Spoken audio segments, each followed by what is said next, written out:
I am delighted to be introducing Congressman Andy Barr.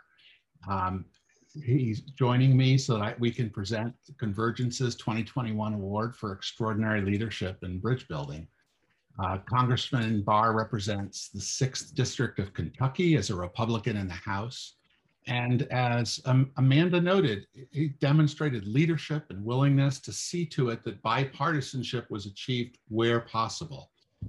Congressman Barr is an integral part of many initiatives, including a letter to House leadership that the bipartisan working group shared asking for consideration of proposals to address the nation's infrastructure needs. This in a time of heightened division around this issue. Additionally, in light of the events of January 6th, Congressman Barr was a key part of rallying together members of the bipartisan working group to engage in a constructive dialogue that set out goals. It was challenging, and Congressman Barr was critical to finding that path forward that enabled the bipartisan work on that group to move forward. So, Congressman Barr, for what you've done to bring together members of Congress who are fractured and divided, and for all the work you're continuing to take on healing divides in Congress, on behalf of Convergence's board, leadership council, and staff, I'm delighted to present you with the Convergence Award for Extraordinary Leadership in Bridge Building. And thank you for agreeing to engage in a short dialogue. While folks are formulating questions, Congressman, what do you hope people on the call will remember most clearly about your work in Congress? Well, first of all, David, thank you for this award. It means a lot to be recognized for bipartisan work and problem solving across the aisle. And I want to thank Convergence not only for recognizing my work, but recognizing the work of my friend and colleague, Derek Kilmer, my Democrat colleague who co-chairs the bipartisan working group. Derek and I have become good friends. He's a thoughtful, good guy. We have differences of opinion, but I hope our personal and professional relationship and that of our bipartisan working group can serve as an example or a model for other groups in Congress, that you can have different opinions and have different philosophies or ideologies or political party affiliations, but that doesn't mean that you have to have constant animosity or acrimony. I take very seriously the fact that I represent the congressional district that was once held by the Speaker of the House, Henry Clay. Henry Clay was known as the Great Compromiser. And a lot of people view compromise as a dirty word in today's polarized politics. But Henry Clay didn't compromise his principles. I have to remind people of the history of this. Henry Clay and Andrew Jackson were at each other's throats for most of their political careers. But what it meant was that Clay was willing to, in a very divided time in our country's history in the run-up to the Civil War, he was able to forge compromises based really on looking at, overlapping interests.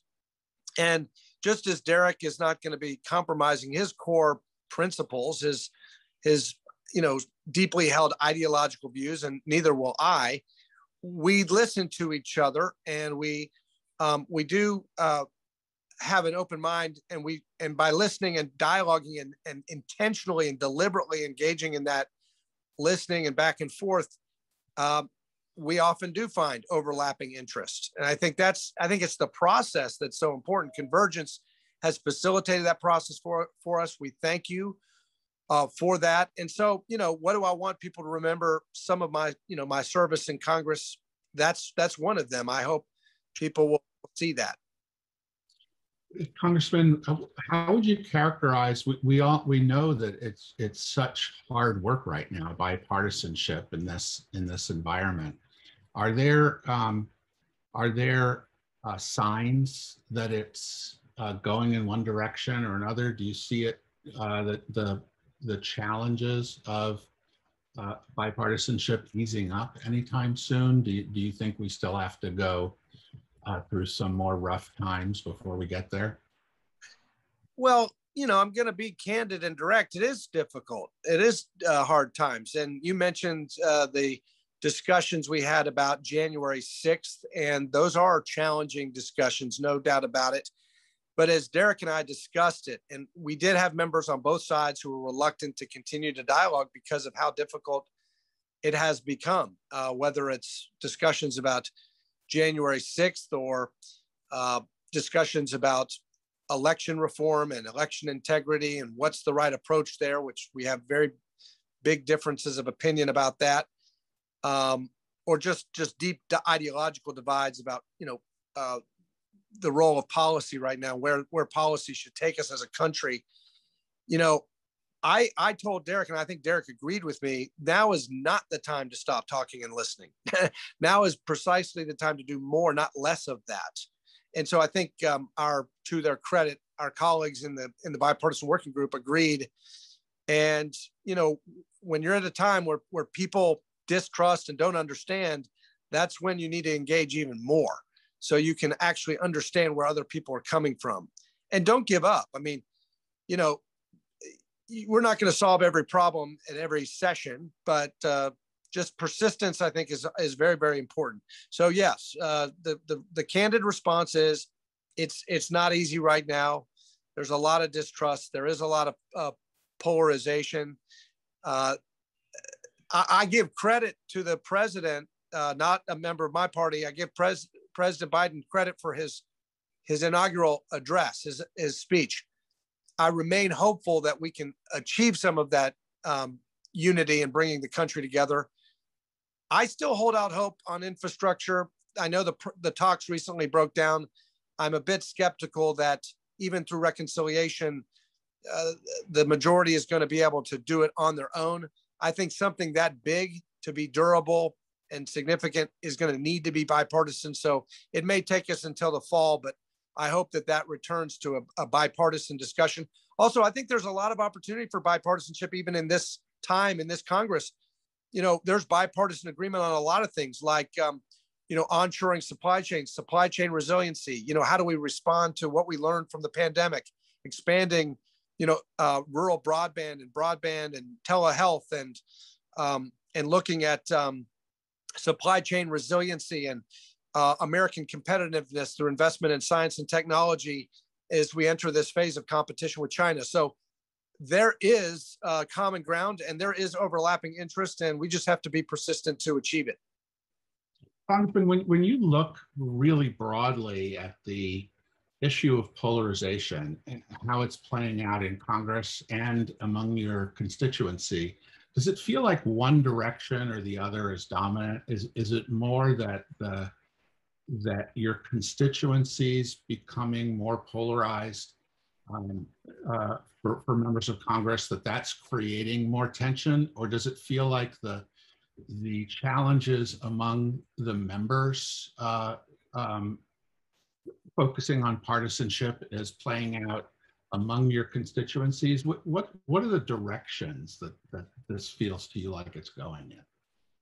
Well, Congress is the ultimate reflection of the American people. And so to the extent the House of Representatives, a very diverse, ideologically diverse, geographically diverse body, is pulling in opposite directions, it is a reflection of the polarization that's out there in the country.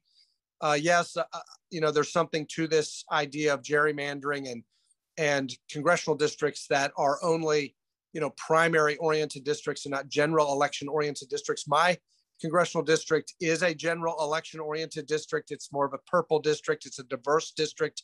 I represent a more left of center progressive university city surrounded by suburbs characterized by moderates, moderate Democrats and maybe anti-Trump Republicans. And then I represent a very conservative rural ring around it all that was very pro-Trump. So I have a perspective that I appreciate that maybe other members of Congress do not. And I get the privilege, really the blessing of representing all of those diverse people.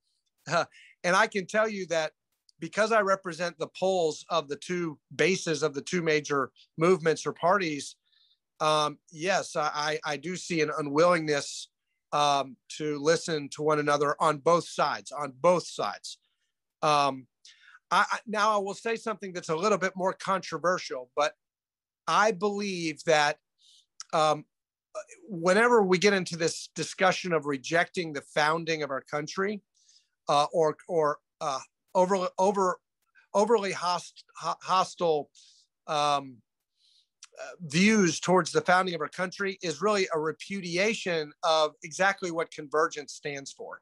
It's a repudiation of exactly what the Bipartisan Working Group stands for. I think the genius of our founding, for all the flaws that we may have had throughout our history, and we're still striving to be a more perfect union, and we certainly are not perfect, but the founding generation got it right, in my opinion, with checks and balances, separation of powers, federalism, precisely because it accommodated the diversity, precisely because it sought to channel the differences of opinion, the factions, to check one another, ambition versus ambition. It understood that human beings are flawed and sinful, and that if we have a system of checks and balances, separation of powers, federalism, that you give a voice to minorities, you give a voice to dissenting opinions, and that is ultimately what binds us together. It is precisely the system of our Constitution, which is the unifying part of our system, that accommodates the variety and diversity of our voices and allows everyone to speak their mind, even if they lose at the ballot box. I think we need to celebrate that aspect of our founding. We need to lift it up. We don't need to be rejecting it. We need to be celebrating our Constitution, because that is the ultimate unifying concept in our republic. And I just hope we don't lose that. Thank you so much. Congressman Barr, we only have another minute or so, but do you have any advice for Convergence on how you think, given our focus on bridging work for the purpose of solving problems, something that you would direct us to do, or something you direct us to do differently? Well, David, let's just compliment Convergence. Thanks for engaging with Derek and with me and with our group. You've been very, very helpful in facilitating, constructive conversation, thoughtful, empathetic dialogue. You've forced us to maybe walk in others' shoes. That's kind of basic human relationships. There's a lot of conflict in our society outside of politics and outside of Congress. There's conflict in every aspect of our lives, whether it's in the church or whether it's in the nonprofit world or the private sector world. Or I used to be a litigator, so I saw a lot of conflict out there in our society outside of politics. It's basic human relationship building. Keep it up is what I would say. With Convergence is helping us, build those bridges on a human level.